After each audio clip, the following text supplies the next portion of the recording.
বিশ্ব রাজনীতিতে আবারও অস্থিরতার সুর। ডোনাল্ড ট্রাম্পের ক্ষমতা গ্রহণ বা তার বিতর্কিত কোনো সিদ্ধান্তের প্রতিবাদে রাস্তায় নেমে এসেছেন লাখ লাখ সাধারণ মানুষ।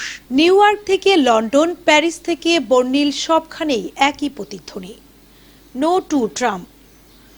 ট্রাম্পের কট্টর অভিবাসন নীতি এবং জলবায়ু পরিবর্তন নিয়ে তার অবস্থানের বিরুদ্ধে সরব হয়েছেন আন্দোলনকারীরা। ট্রাম্পের আমেরিকা ফার্স্ট নীতি ইউরোপের নিরাপত্তার জন্য হুমকি হতে পারে, এমন আশঙ্কায় ইউরোপীয় দেশগুলোতে বড় ধরনের গণবিক্ষোভ চলছে। ওয়াশিংটন ডিসিতে হাজার হাজার নারী তাদের অধিকার রক্ষার দাবিতে ট্রাম্প প্রশাসনের বিরুদ্ধে স্লোগান দিচ্ছেন। এই বিশাল গণবিক্ষোভ কি ট্রাম্পের আগামীর পথকে কঠিন করে তুলবে, নাকি এই আন্দোলন কেবল রাজনৈতিক মেরুকরণের অংশ?